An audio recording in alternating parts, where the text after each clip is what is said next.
I'm so glad Greg is coming. I'm so glad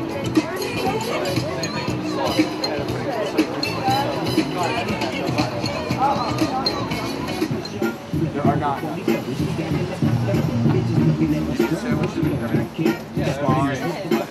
The menu right here.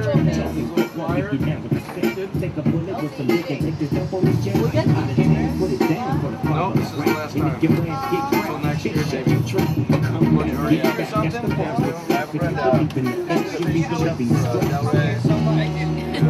Well, you're here now. You want to try a sandwich? Did you read the menu at all? Yeah, that's right. Let me ask right here. Excellent. It's also corn chowder. Yeah, everything is. It's all local farms as well. That's right there. What farms are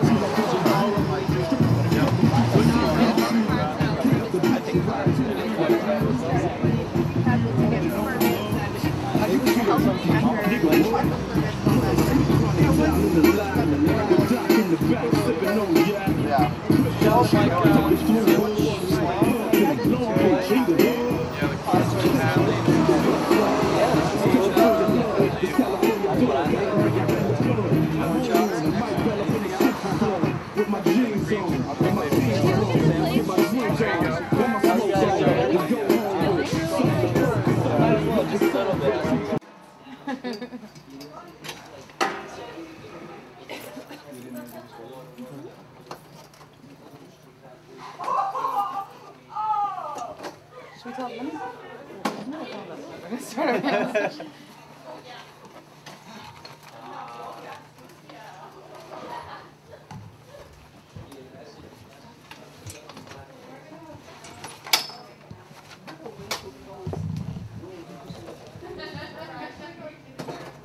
Hey Zeke, don't, hey Zeke. Yes. But ask Ariana first. Okay. Hey, what's going on? Nothing much. I've heard you. We have a message from the youth. So, my name is TK, and I'm one of the collective members here at Food for Thought Books. We're a collective that's existed for 30 plus years now. We're really thrilled to have Joseph bring Movable Feast today. Can everybody hear? Yeah. Not that I can turn it over. So I'm really excited to have this amazing panel of local food workers and to introduce Joseph. So this is Joseph Kupczynski. I hope I'm saying it right. And this is his project outside that he's done in collaboration with Nuestras Raíces. He's also a professor at UMass and teaches architecture, and he'll introduce the project. Thank you. Hello everyone. Thank you for coming out today. And so Movable Feast is a project that's a collaboration of lots of different people. So it's Nuestras Raíces and the University Gallery and the Holy Food and Fitness Policy Council are all partners in putting together this project that is meant to be a catalyst to talk about local food. So if I can put it in one sentence, that's really what the project it hopes to do. And the way that it does that differs depending on where it is. So today, being here in Amherst, in downtown Amherst, at Food for Thought Books, knowing the great work that Food for Thought Books does in the community, and in creating forums like this, the ability to talk about issues that are important to the Amherst and the broader community. So I thought that the catalyst here today would be to put together a panel of people who are working on local food projects in the Valley so that we can hear about what's going on in a number of different ways. So, you know, to bring organizers and farmers and food educators and nutritionists all together to begin to talk about the kind of project that they're doing here to instigate and catalyze food system change. And hopefully we'll hear exactly what that means to each of the panelists that are here. So I'm going to introduce, maybe we'll just, so Tori and Maggie, are you going to do something together or separate, or how do you want to do that? We're just going to talk separately. Okay. So then I'm going to start from this side and let's go over. So Maggie Shar is the co-owns Valley Green Feast Collective, a local foods delivery service. She also works with Fertile Ground, a grassroots farm-to-school organization, and she loves food. So, Maggie, and just to give everyone a little bit of a format today, each of the panelists are going to speak anywhere from 5 to 10 minutes, and then we'll take questions and have a larger conversation. Okay, so I'm assuming that other people are going to touch on lots of things, so I'm just going to talk a bit about Valley Green Feast and what it is and what we do and how we're working on food access and want to be working on food access. So we're a local foods delivery business, so our mission is to support local farms and help get products from local farms to people, to consumers. So we deliver to people's homes and to businesses. And our goal is to make local healthy food as accessible as possible to as many people as possible. We're excited to be part of the local food system and to be part of minimizing environmental impacts and also supporting the local economy. So how it works is we have a website, valleygreenfeast.com, and people, they order online, and then we go around every week and collect and purchase produce from farms. We also have meat, dairy, not milk, just cheese, eggs, baked goods, syrups, things like that. Basically anything you can find at a farmer's market. So we go and collect it, and then we deliver it to people as they order it. So we're a new business. We've been around for about a year in this current configuration as a worker-owned collective. And so we've been just trying to get our systems in place and build up our customer base. And now we're starting to move more towards our goal of increasing food access. So some of the barriers that we're trying to address are distribution. That's what we specialize in because we are a distributor. We deliver right to people's doors. And education, we've been doing some educational outreach, going into different communities where we have connections and talking about local food and also offering our service, like what we do, and also asking for feedback from different communities about what they want and what we can offer. We do that by dot surveys, which are a fun, interactive way to get feedback. And preparation can be another barrier to food access. There's lots of food access things, but I think other people will touch on that. So we also include a newsletter that has a description of what each item is, as well as recipes that are really good for how to prepare things, and then storage, and what to do with fresh produce, because not everyone knows.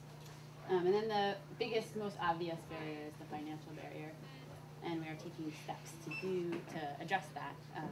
But as you'll probably hear more about, it's a challenge to offer a product that's really high quality, that's local, that's organic, and pay the farmer a fair wage, and also pay ourselves, and also make the product affordable. And that's the gap that we're constantly trying to figure out how to bridge. So some things that we've done, we have by no means solved the problem, but we are now accepting EBT, which is exciting. There's some challenges with that, with our system, because people have to be home to receive the delivery for EBT, whereas they don't if they're paying with any other thing. So if somebody has to work, that's a challenge. But we do deliver to wherever you want it, so that's something we're doing. We also are working with community organizers so that maybe somebody in a community can coordinate the orders, which might be harder. I don't know if it's getting into that detail, but we also have paper order forms now, which is a new thing.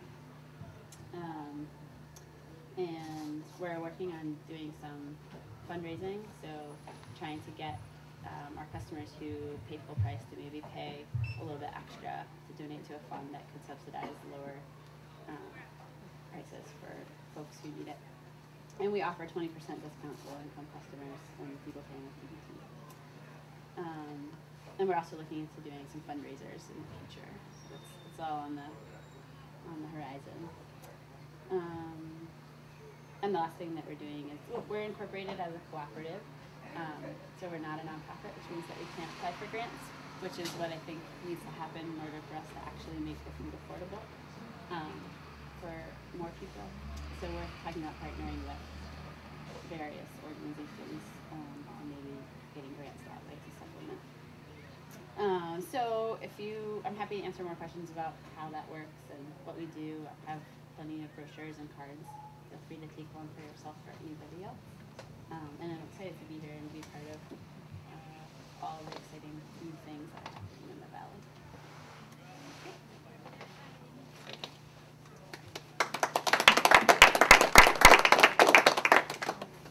Okay, next we're going to hear from Diego. Diego. Margarita Horowitz, and Diego is a food system organizer for Nuestras Raíces. He is in charge of coordinating the Kellogg Foundation funded Community Action Plan for the Holyoke Food and Fitness Policy Council, which Movable Feast has grown out of. And previously he worked as a community organizer with the Holyoke Food and Fitness Policy Council during the planning phase of the grant, and as well sits on the steering committee for the Massachusetts Food Policy Alliance. He graduated from Hampshire College and focused on the intersections of colonization, food culture, and health disparities. Hello.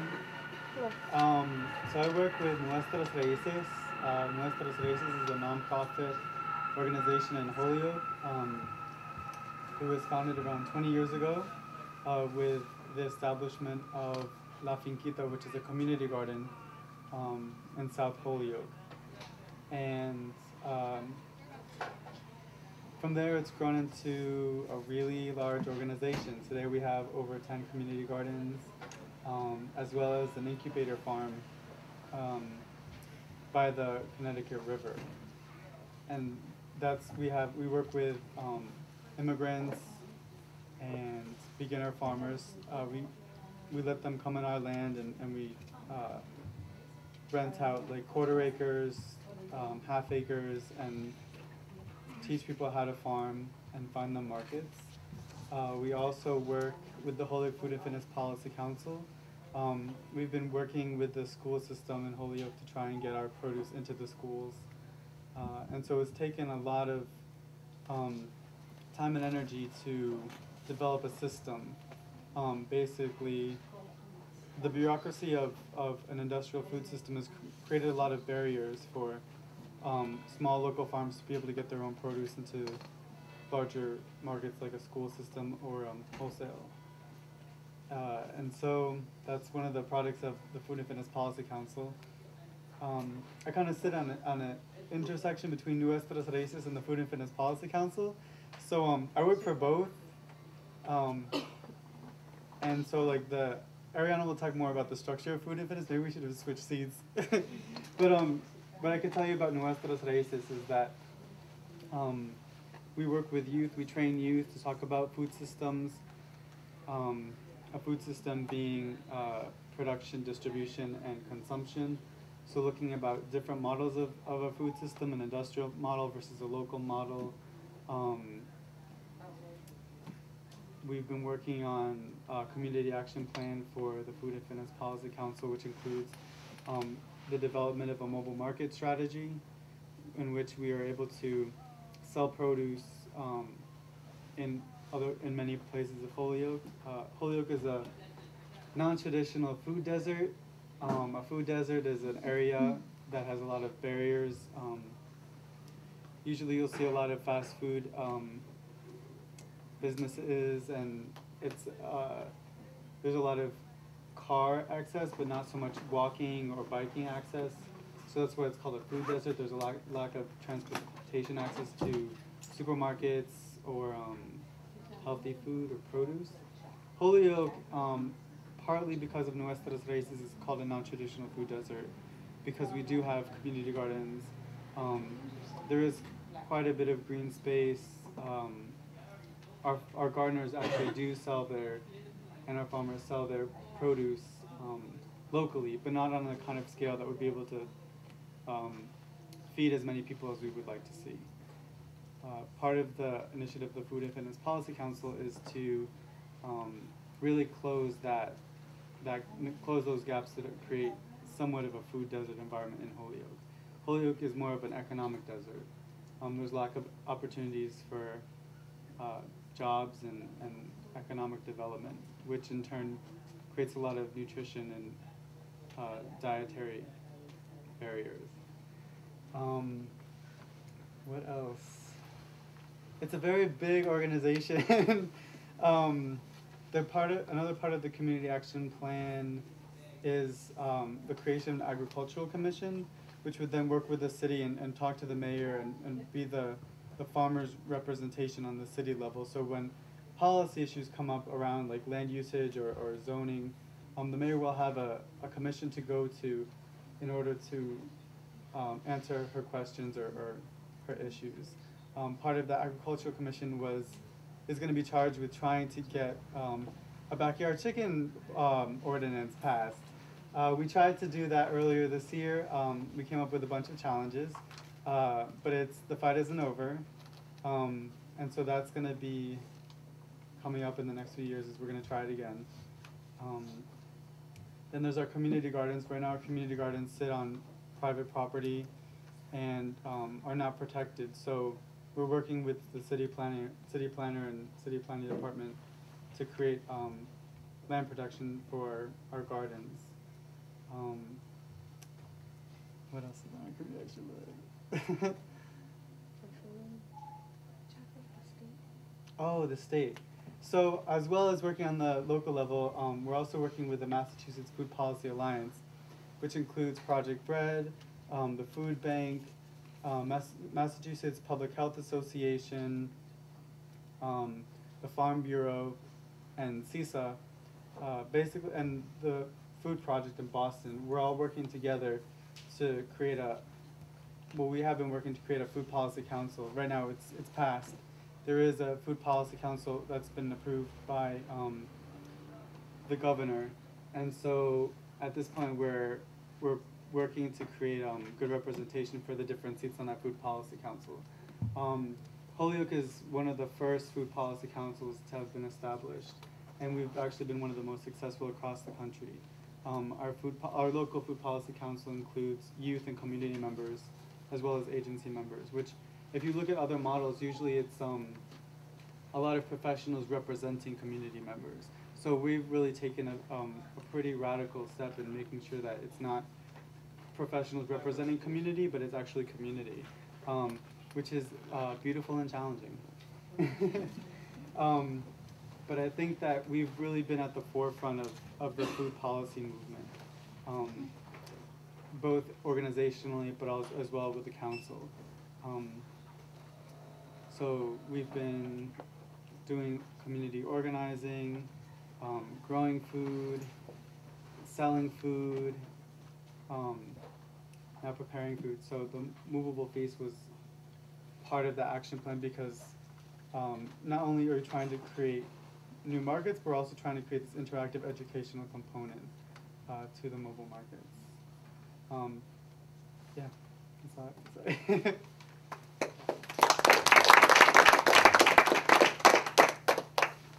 And I'm sure Ariana's going to tag team on this. So Ariana Thompson, our next speaker, is a graduate student of regional planning and public health at the University of Massachusetts Amherst, where she studies the implications of the built environment on health.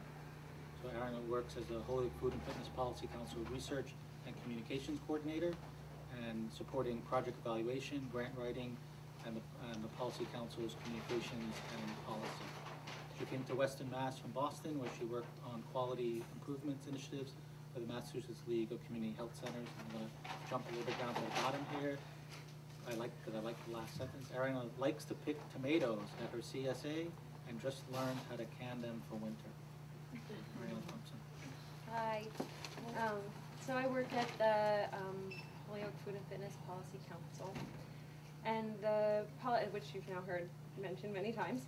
And the Policy Council went through first a 3-year planning phase, in which there were different agencies that were working on healthy activities in Holyoke and healthy living, and youth leaders and community. And those 3 groups sort of got together and planned out this action plan of what the Policy Council wants to see happen.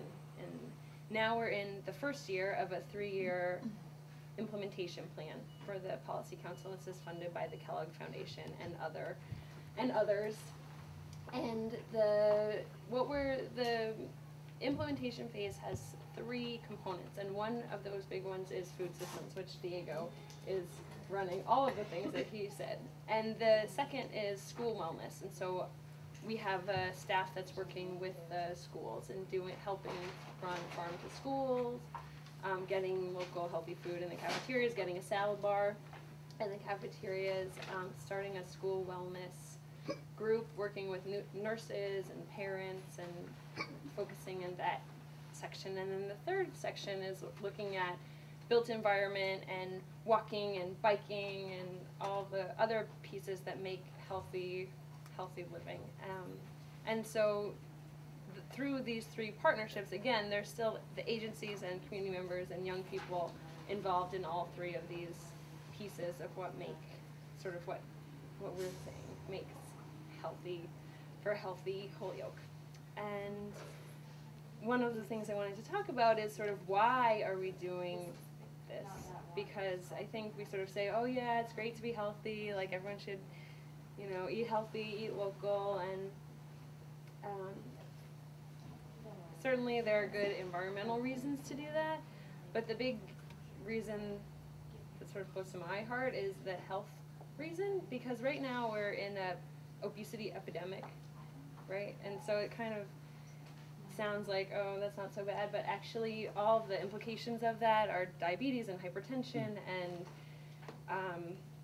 heart disease and all of these things that are happening to people all over the country because we're not eating healthy. That's really scary. And Massachusetts is actually pretty good. We're the 3rd healthiest in terms of obesity. I think Colorado's the 1st, and then Vermont, and then us for adults. But for young people, for youth, we're number 25. So that's a real gap that's kind of scary and kind of makes us think about, how we can change that. And it's particularly scary when you look at what's happening in Holyoke and Springfield. They have some of the worst rates, a lot of which are because, as Diego was saying, there's not a lot of access to healthy food because it is a sort of, what did you say? But what kind of food desert? Non-traditional. Non-traditional food desert. So that's sort of an overview of what's going on and why the Policy Council is doing what they're doing and the different pieces. And I think it's really valuable to look at how all of these different pieces fit together and how you can really work on changing things, and hopefully this will all make a difference, and you're all here, so that's good.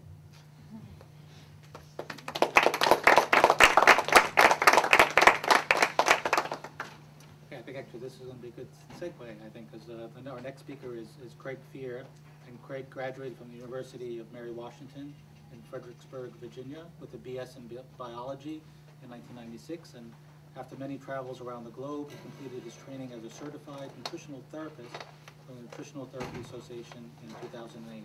And he opened the Pioneer Valley Nutritional Therapy in Northampton, Massachusetts in January of 2009. Craig focuses on digestive disorders, weight loss, chronic fatigue, and detoxification in his practice. And he chose the Pioneer Valley as an ideal place for his practice for both the wide and varied access to local farms and for the strong support of the community for local agriculture. He volunteers with the CISA, the Community Involved in Sustainable Agriculture, and is an active member of the Northampton chapter of the Western Price Foundation. The what foundation? The Western Price Foundation. Okay, thanks, Joseph. Yeah, so I'm a nutritional therapist, and so I guess I'm going to come at this talk tonight from a kind of a nutrition and health perspective, and I'll just speak briefly a little bit about what nutritional therapy is. A lot of people have that question. They say, I'm a nutritional therapist. Well, what does that differ from a nutritionist or a dietitian? And nutritional therapy is it's a very holistic way to look at kind of food in our food systems. And when we talk about nutrition and health, we have usually these very surface level kind of discussions about food and diet and what we should eat, and a lot of folks will kind of look at it from this perspective of, you know, calories, and we have to kind of count our calories and usually cut calories because people are over consuming calories, which is true.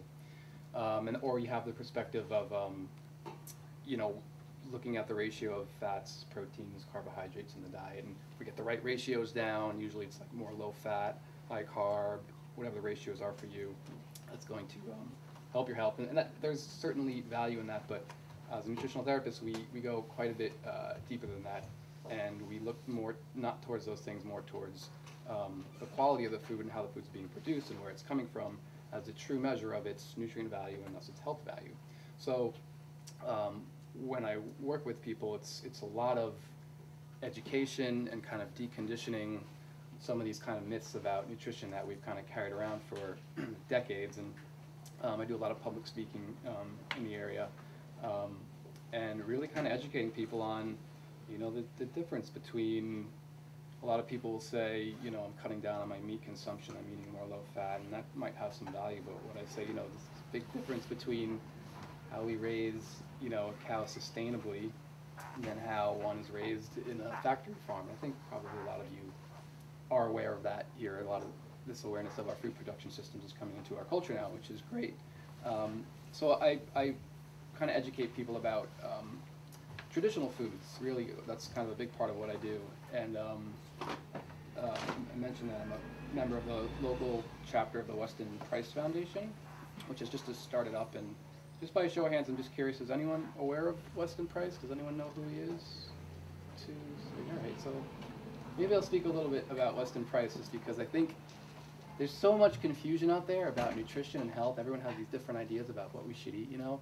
I like to tell his story a little bit, just because I think it really kind of clears up a lot of the confusion. So he was a dentist, and he lived from 1870 to 1948.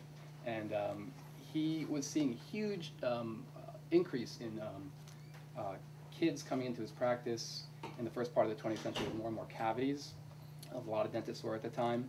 And he was also seeing not only an increase in cavities, but the next generation that was coming along, he was seeing an increase in dental deformities, you know, overbites, underbites. We just kind of take it for granted today. Every kid's got to go get their braces. You know, it's just part of the rites of passage of childhood, and we all have our wisdom teeth pulled. So he had this theory, along with a lot of people at the time, that it was the changing food at the time, that more and more industrialized foods were coming into our culture. And so when he retired in the 30s, he traveled all around the world, and he sought out these traditional cultures who were really untouched by civilization. And he studied their teeth, and he studied their diet. And what he found is that they had almost no incidence of tooth decay. He found that their diets were had a greater percentage of minerals, much higher in minerals, vitamins A and D in their diets. He couldn't find this like holy grail of diet that was like everybody should eat this way. He found a huge variety in what people were eating. Some people were eating the Maasai in Africa were eating meat, blood, and milk was their diet. You know, not exactly what our doctors are telling us to eat these days, right? And then he did find some cultures that tended more towards vegetarianism. Regardless of what they were eating, almost no tooth decay, really good health, and none of these rates of chronic disease that we have, none of these rates of cancer, no heart disease, and certainly no type 2 diabetes. And when any of these cultures then had moved to the cities and started becoming industrialized, then he started seeing tooth decay, then he started seeing all these health problems come along.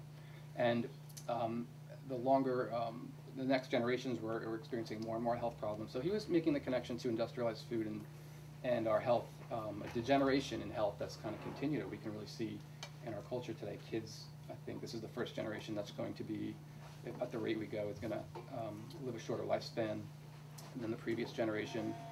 1 in 3 kids born in the year 2000 will become diabetic at the pace that we're going at. So I think the discussion really needs, and I think it is moving towards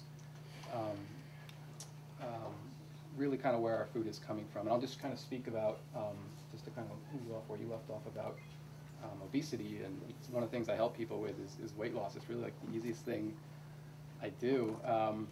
There's no, you know, a lot of people say we have to, there's a lot of like, controversy over like why are we having these weight loss issues or weight gain issues, and people will say, well, we eat too much and we don't exercise enough, right? And so you hear the formula for losing weight is eat less, exercise more, right?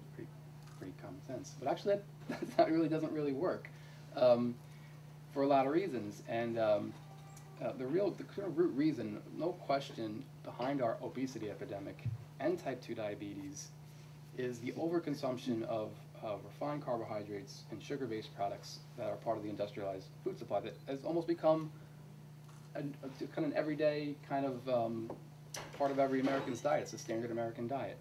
Breakfast cereals, muffins, pasta, breads, not that there aren't healthy versions of those things, but if you look at type 2 diabetes, it amazes me how much controversy there is and how you'll hear these really misleading things. You have to lower your fat content or lower your protein or don't eat this, don't eat that. But if you look at what is type 2 diabetes, it's a condition that no one wakes up with type 2 diabetes. You don't catch type 2 diabetes. It's a lifestyle thing.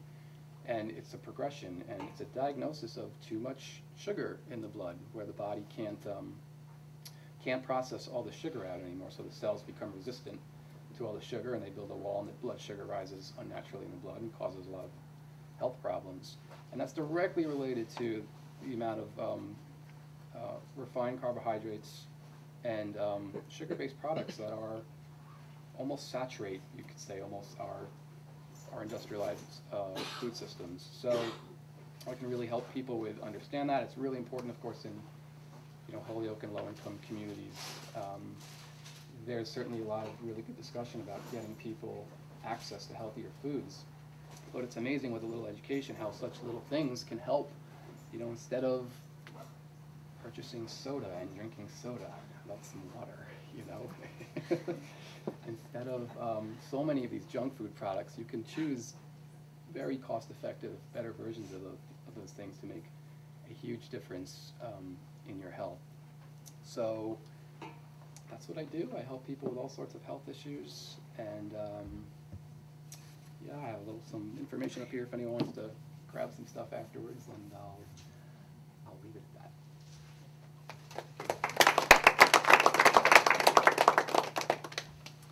Okay, and our last panelist today is Tori Field, who co-runs a new CSA in Hadley called Next Barn Over Farm. And she also works with an organization called Other Worlds that documents inspiring economic and social models, including the food sovereignty movement that's going on now around the world.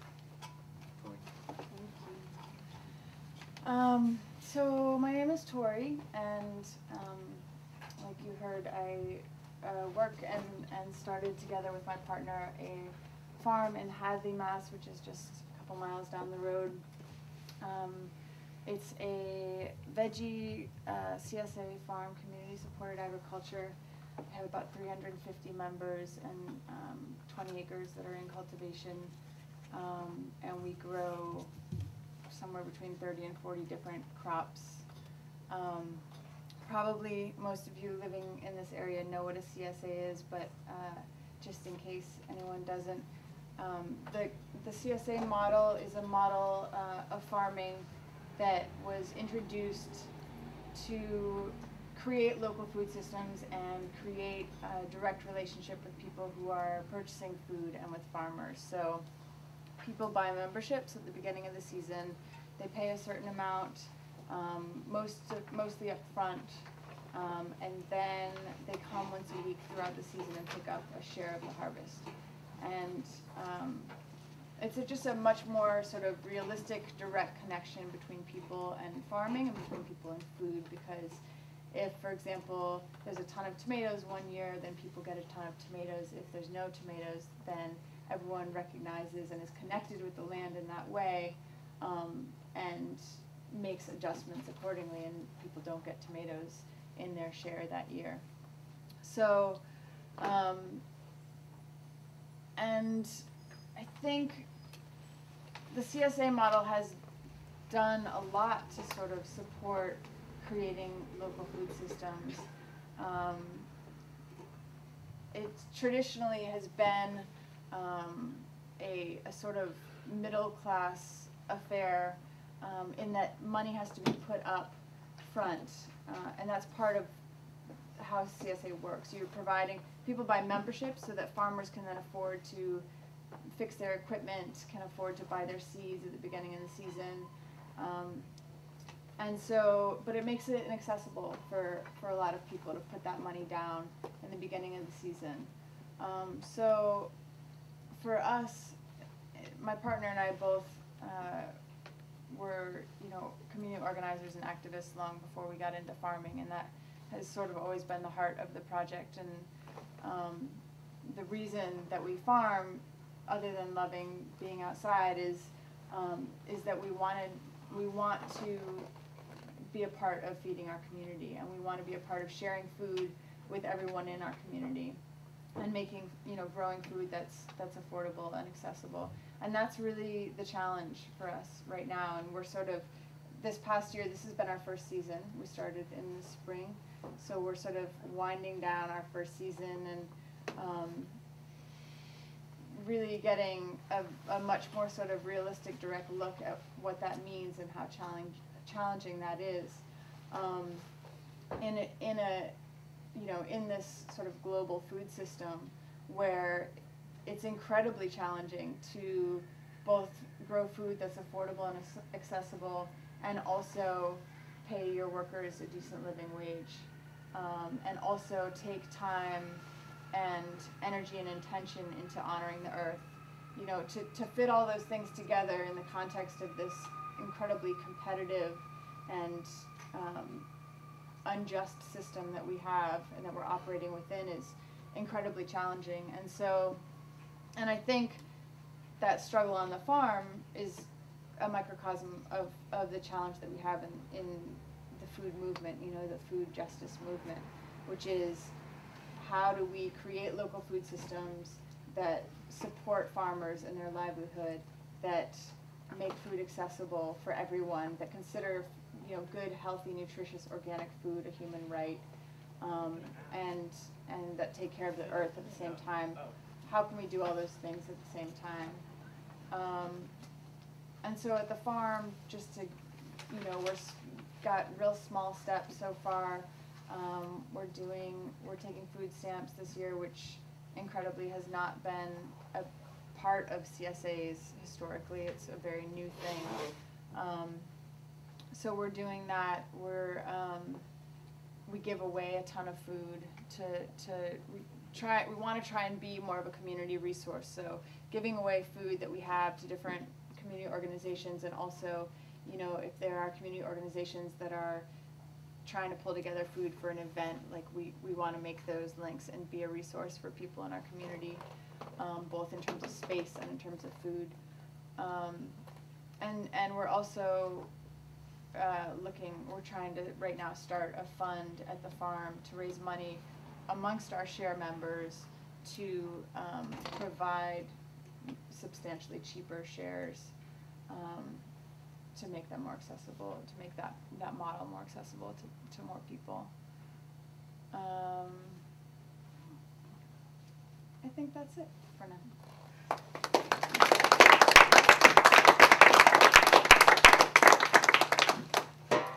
Okay, well, I guess, what we wanted to do is really open the floor for questions and to the panelists, or even if panelists have questions of each other, and start a conversation. I have a question for Tori. How does food stamps work with your CSA share? It's a good question. It's people, instead of paying for the share up front, it's broken down into a monthly charge. And so we work with people about when they get new credit put on their food stamps card, and that's when we take the money out, and we break it down into monthly. The way, for example, our shares are around $5.25 a season, which breaks down to about $25 a week. And we subsidize that and make it a little bit cheaper. It's about $20 a week for food stamps. And we just take that out once a month instead of taking it out at the beginning of the season. How would you sign up for? How do you sign up? Just talk to me. Yeah. So $80 a month at the CSA and food stamps is how much more fruits and vegetables than $80 at a grocery store? I think that, well, so a regular share price is about $25 a week, and I would say that we say that it's enough vegetables for 3 to 5 people per week. I would say, it's at least, I would say you probably get $50 worth of vegetables if you were gonna buy at a farmer's market, or, if you're gonna buy at Whole Foods, you get a lot more. So, I think it's probably, you get about twice as much as you would get if you went and, shopped at Whole Foods and bought those groceries. And it depends, some people eat a ton of vegetables, and so for them, it probably feeds 2 people. Some people eat vegetables mixed up with other stuff. For them, it probably feeds more like 5 people,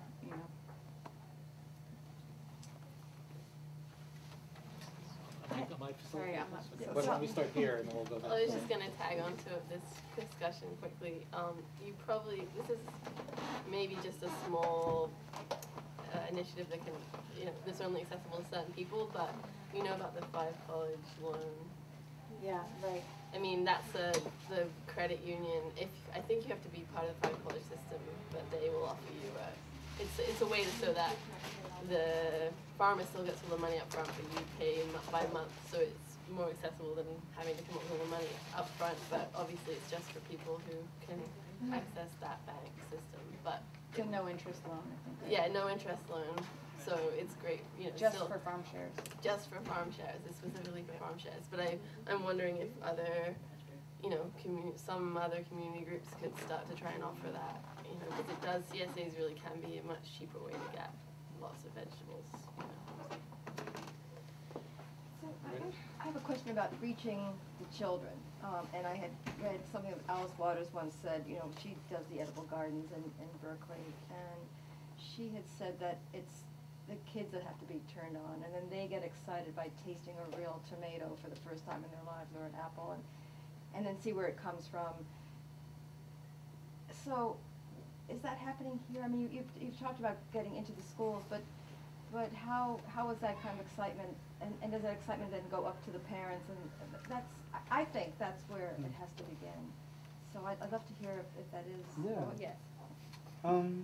We started to do this pilot project based off of a project that was happening in Seattle. It's called the FEAST, F-E-E-S-T. It's an acronym for Food, Education, Empowerment, Sustainability Team. This is one of my FEAST youth right here.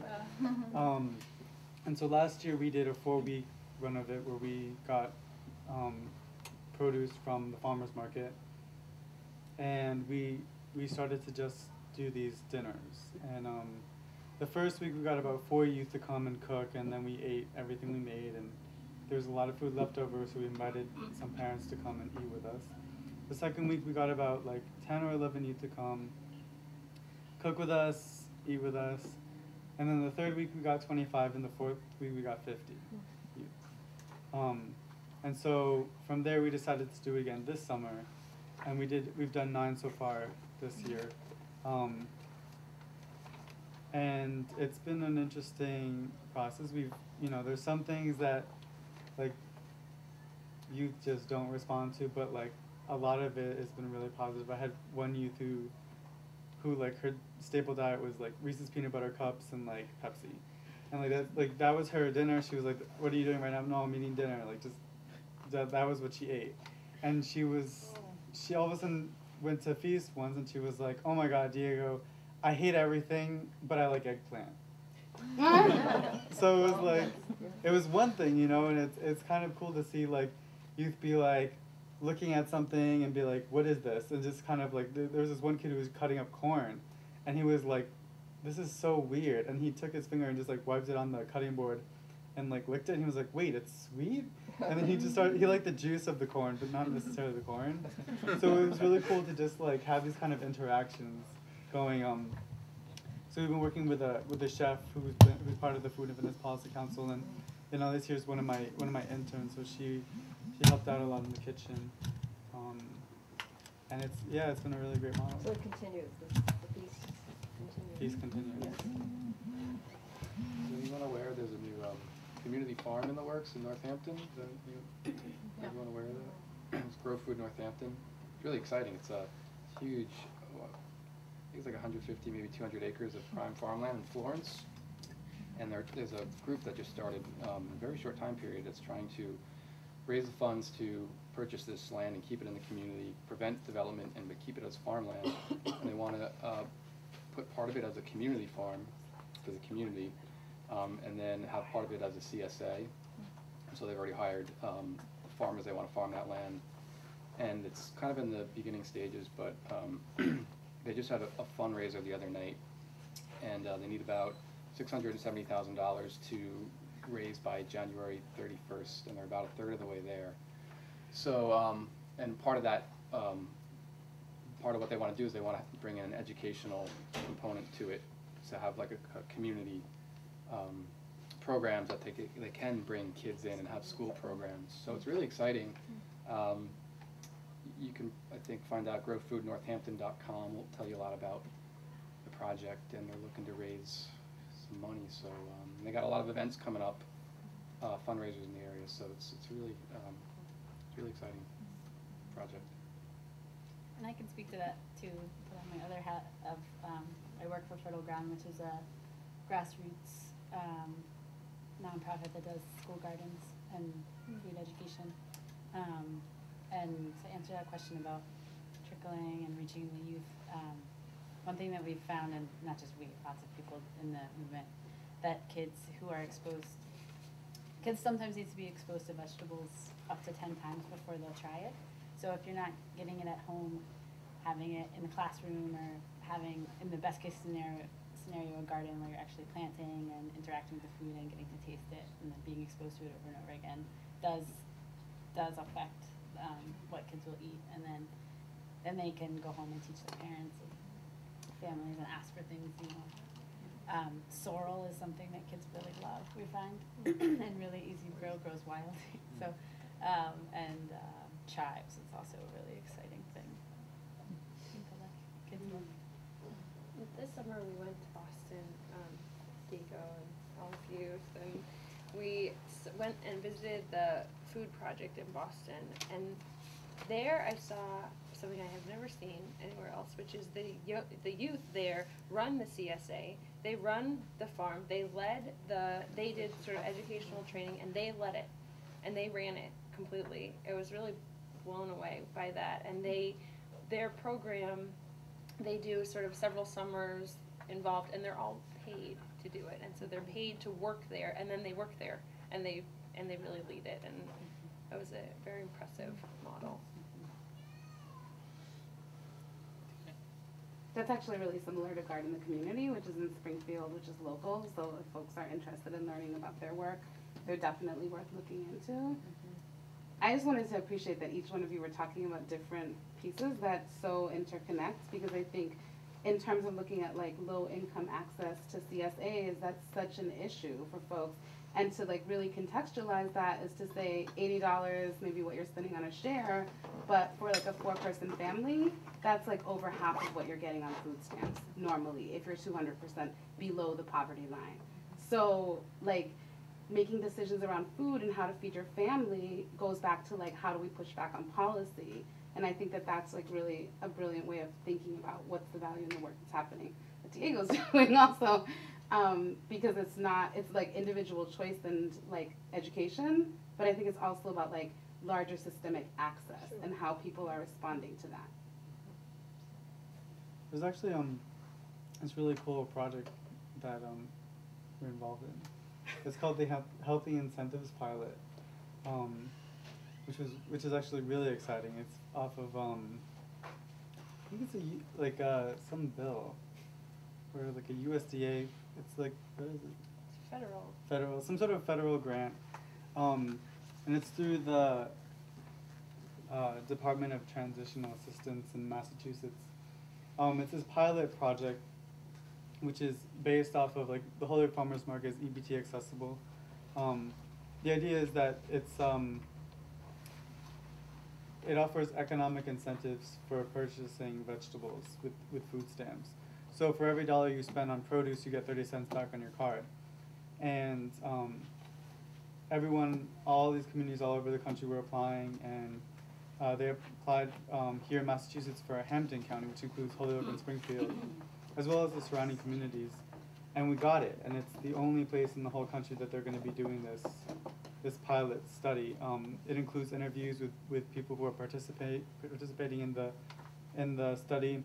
Half the participants received economic incentives, half of them don't. And the idea is to see if it changes people's buying patterns and consumption patterns, and if it impacts their health. So that kind of goes back to what you were saying, which is it's really exciting to see that happen here. When did the pilot program start? 2011. It's for the whole town? Yeah, but it's only a select number of people who are going to be selected to participate. Diego, how is Movable Feast going to continue to stay alive? What's the plan? There is no plan. We've got to make a plan. We have to make a plan. I think that's been the biggest thing. I mean, like, it's the steps to getting to this point have looked like purchasing the trailer, converting the trailer, linking it up with our community kitchen, bringing our community kitchen up to code, getting all the licensing, which James and Joseph have like done all the work on. And then from there, it's there's the series of events, and then we're actually convening. As we've been doing these events, we've been gathering more and more interested people. But it's basically the farmers have to be at the forefront of that conversation. The purpose of purchasing with trailer was to make their markets more accessible to them and to be able to sell produce throughout Holyoke, and not just in the farmers market. So we're looking to get an EBT machine and be able to have a mobile market project. But the idea really has to be coming from the farmers. I mean, we have really cool people around the table who are invested in supporting the project to move forward, but that's what we're really committed to.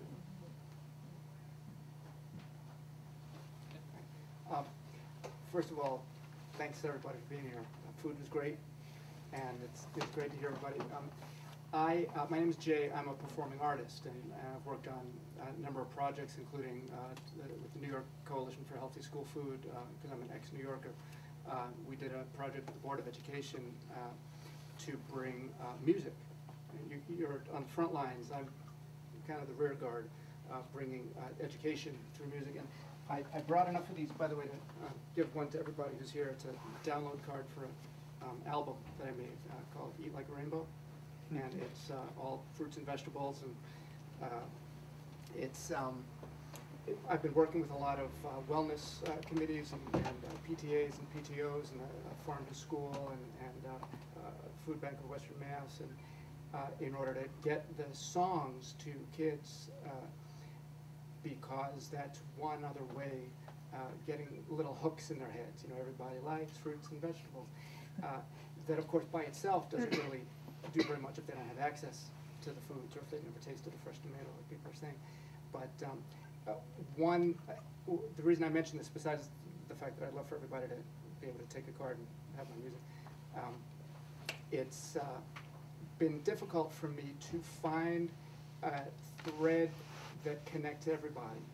All the different agencies and coalitions and organizations and individuals that are doing such great work, seems that everybody should know everybody else and be plugged into the same network, so there's not so much repetition of the same efforts going on.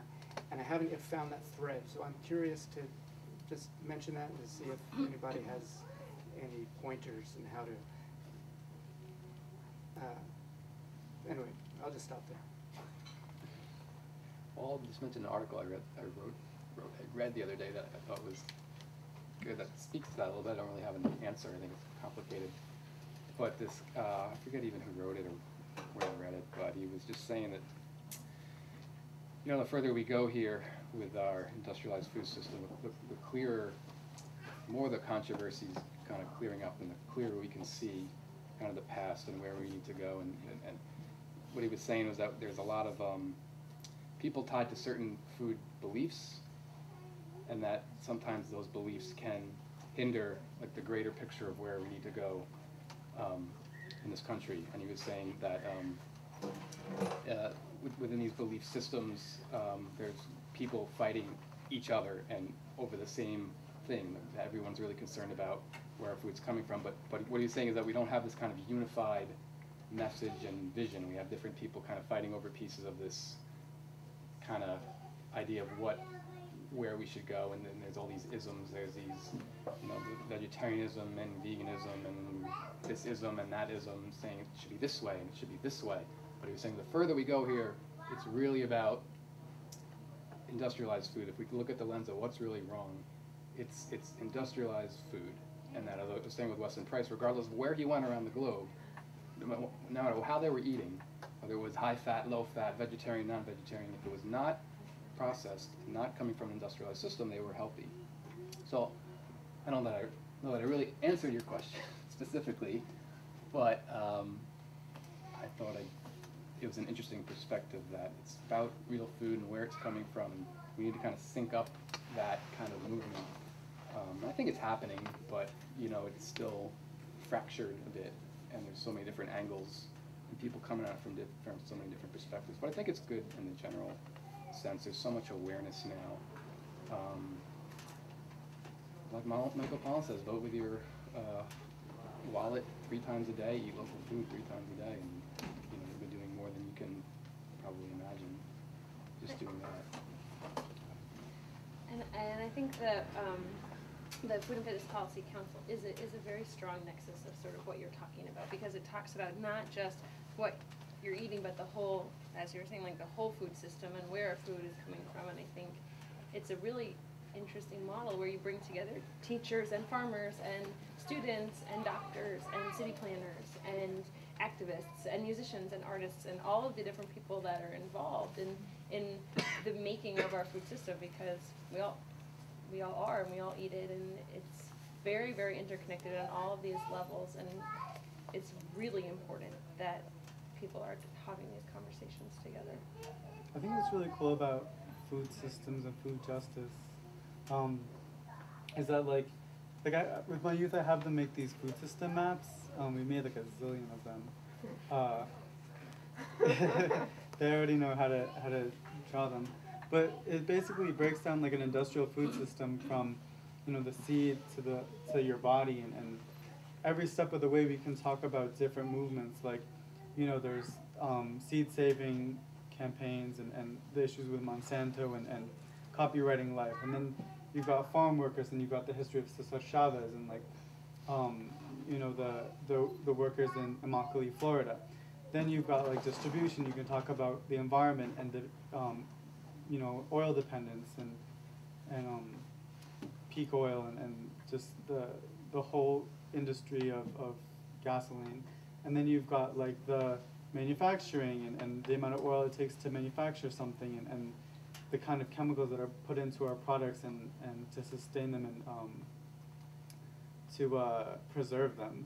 You know, so every step of the way of this food system, you find like this whole like like really in-depth history of social justice. So it's kind of like, I mean, I was just looking around at the posters that are up around the walls, and I'm like, that's a food system thing, and that's a food system thing, and that's a food system thing. So it's kind of like, when you have all these people that are working on different aspects of the food system, you see how complex it really is, and how it kind of is a very like overarching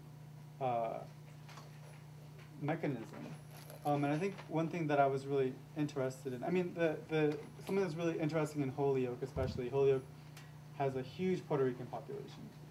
And Puerto Rico, before the colonization of the United States, was mainly agriculture. The land was mainly used for agriculture, where people had their own farms and were cultivating from the land. But then after the Spanish-American War and the U.S. invasion and the colonization of the island, a lot of that land was taken up by the United States and for economic purposes was used for industry and turned into manufacturing and different kind of companies. And a lot of the people who went to work in those companies, they were brought into the island and weren't actually Puerto Rican. So then all of a sudden you had this huge displacement, people who didn't have the skills to be working in an industrial system, people who lost land, who were really depending on this land to sustain themselves. And from there they ended up, because it was a colony of the United States and they could immigrate, they all migrated to the United States. So then you have this huge population of people who don't have land, who are in this new area which has a different climate, which is in a rural people who go to an urban environment. So now they're dependent on economic access to food and whatever kind of markets are available. I mean, you look at the history of Puerto Rican people and you can see exactly, well, why is there so much obesity and diabetes in the Puerto Rican population? Well, when you take land away from people and you displace them, what else do you expect?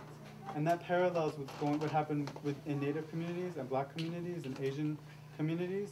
And you look how, like, you see all of our histories, you know, ending up in this physical manifestation of, oh, how did we get to this epidemic? Well, you took our land away from us.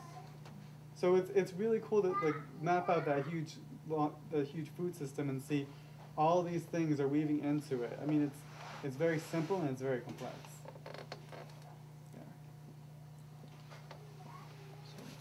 Kind of maybe tough question. You're saying that industrialized food systems kind of are the basis of modern health, negative health outcomes. And I'm a planning student, next year student. I hear a lot about sustainability movement and sustainability. One of the big tenets of sustainability is that if more people live in cities, cities are more sustainable than these suburbanized homes. Yet, you know, you can't grow. There's some room for rooftop gardens or community gardens in the community, but you will not be able to feed an entire city based off of some local agriculture. How do you see that to work to? I'll say a few things about that. I've traveled throughout Asia quite a bit, and it's amazing the markets and the food systems in Asia. I mean, they all get fed in the cities. And these cities are millions, huge, tremendous cities. Every subset, every area of the city, every district has these farmers markets, and they're every day in the morning and in the afternoon. And I think industrialized food is coming there. There's supermarkets there too, but you don't see supermarkets there too much. It's these farmers markets, and they're amazing, and they're vibrant, and it's fresh food being brought in every single day. So I'll say that, and I'll also say that it's been shown that this large-scale industrial model is not sustainable, and we're going to, it can't be sustainable. It's not the answer to feed the world. You'll hear that a lot, that it's going to feed the world. We have to go to these industrial-scale models, otherwise you're not going to feed people. But you can grow an unbelievable amount of food in a very small space, and we've kind of gotten so far away from that. I think, I don't have the absolute answer, but these small-scale systems have been proven to be able to feed even large population centers. So I think the more we move there, the more we can, again, it's complex, I know, but I think we can, in the future at some point, go back to that somehow. I want to add on that too, and I think I totally agree with that. And I also think that, a pretty huge percentage of migration to cities historically around the world has been people who have lost their land and who are forced to go to cities looking for work, which is what happens all over the place. Is a huge impacting factor of what was happening in Haiti and why so many people were living in Port-au-Prince and why so many people were devastated with the earthquake is that Haiti's agricultural system was basically crushed by the global market, and many farmers lost access to their land and lost access to their market and were forced to go into the cities looking for work, and that happens around the world. And so I guess I also think, if we create local food systems that are that truly support communities, then there's room to have people in the cities building community food systems there, but there's also, you know, a much more vibrant rural movement that can happen, and that creates a very different reason, you know, way of how people are living in cities in terms of overcrowding and in terms of, you know, the ability to feed people. So I guess I'm hearing is industrialized food versus processed food. Is there? I mean, you get fresh fruits and vegetables from California. That's clearly an industrialized food system, but they're fresh fruits and vegetables. So they're not local. There's all these, you know, gray areas. Right. I mean, I don't even know if that's necessarily fresh. It's corporate control. Yeah. Right. The control. It's irradiated and excited and whatever. Yeah. Like chemically weapons. I'm just gonna put on my facilitator hat and say that we can take one more comment, and then I wanted to make an announcement actually, and then we should wrap up because it's 7 o'clock and we want folks to be able to get a little bit more food from outside. And this is a great conversation. I think that this is a really important conversation. So if folks want to come back in and continue the conversation, you're welcome to do that. But we should officially end. Go ahead. Thanks. I didn't realize there was a panel, so I'm so disappointed that I missed like everything that already happened. So if this question is irrelevant, then you can just. I just have been living in Canada studying public health, and it really gave me a very different perspective on North American large-scale food systems. So I'm totally pro-local, and we're in an area where there's so much local and see so much opportunity for like such interconnectedness between social justice and local food. I'm just wondering, one thing the large-scale food does, I guess I have a different perspective of the U.S. as a food producer and food consumer. Like, what would happen to Mexican farm systems if we decided we didn't want to buy from them? And Canadians have a hard time growing the kinds of foods they would like to eat. Like, I ate sprouts to eat local diet for 8 months, 9 months, where I would have been roots, sprouts, deer, moose. And that's just 2 hours over the border. Our farmers markets were 9 weeks. So just a question about, is there anything socially, like international equality, whatever, positive about the food systems, or how do we keep that in mind as we change to better systems? I think every population has its local food system, its traditions of local food, and we need to kind of look to those traditions to say, you know, what did these people eat in this area? Obviously, people survived here for thousands of years before industry, and that's what I think a lot of this movement is about. A lot of people are just in very kind of creative ways are kind of coming together, and you know, there's so many workshops now about canning food or fermenting food and how people preserve food for thousands of years before refrigerators and trucks and all this stuff. So I think we have to re-educate ourselves about these local food systems. And when you look at them, there's food there. We can grow food like what you just said. I mean, First Nations Canadian people. Yeah, that's what they ate. Seal. Yeah. I'm not sure they're willing to do that now, or that. Right. There's certainly. But we would be. Well, but why is that? Like, I think the question is like, and this leads me right into my plug, which is just that. So a group of us have been working on putting together, I'm actually just giving a plug right now, I'm not included in that group of people.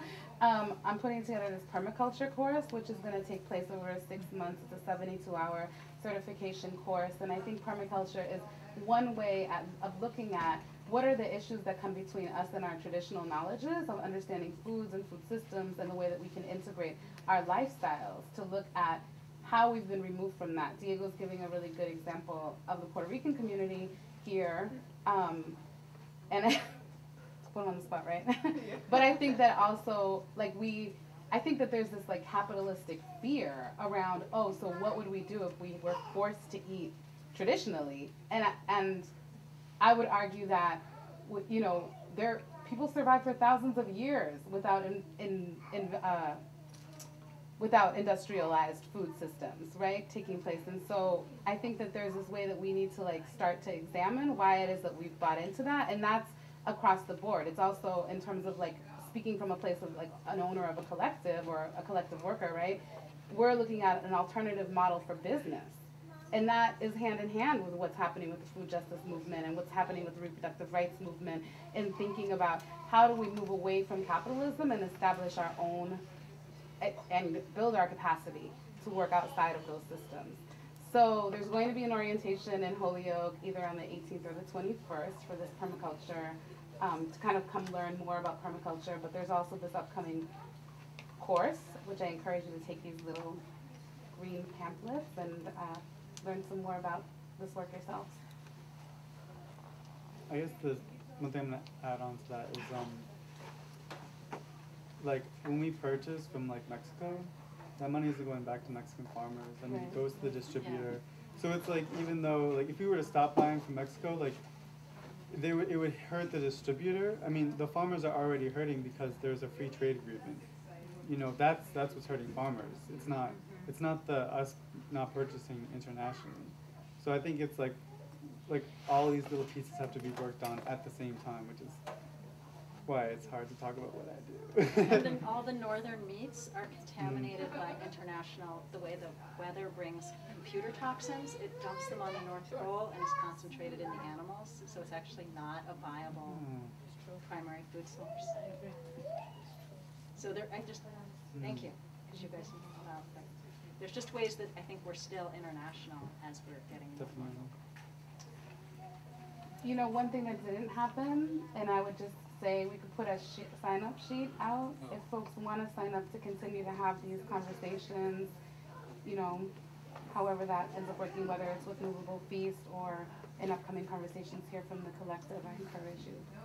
I think I've also heard from some people about someone was asking how can I contribute or be a part of the project in some way. So covers, you know, I think the ability to make contact or conversations with any number of people at the table here, depending on your interest and your location. And you know, I think I would encourage that because in a sense this has been a great conversation. I thank everyone for coming out tonight and being part of this. And you know, for me, it's very satisfying in that Movable Feast as a catalyst, as I keep describing it, is exactly what I've wanted it to be, and to have actually I think the start of a very profound and deep conversation, because there's lots of issues we only have a limited amount of time, but which all of these conversations can go on in longer threads, and how can we work together collaboratively to kind of make food systems change, and how do we do that? And that's one of the major questions and issues. I'm glad we were able to have this conversation tonight. I thank everyone. Yeah, thank you. So I asked the guys in the trailer to stay open for a little while longer. So if you want to get some more food, it's available for everybody. So the soup is excellent. And, yes. Thank you all. The brochure has our schedule. We're going to be in Springfield at the Farmers Market, Mason Square Farmers Market on Saturday. And then on next Tuesday we're going to be at Alcovitas in the after-school program.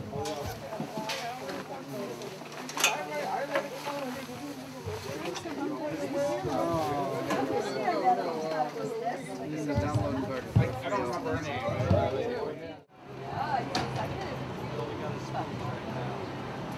You guys got a lot of publicity. Yeah, great to have them.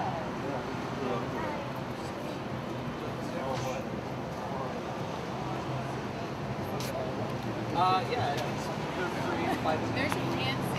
Yeah, dancing and some hair clubs.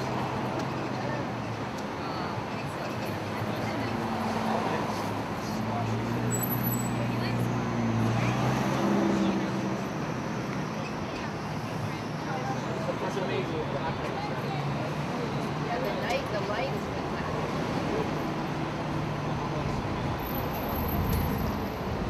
Thank you for all of you.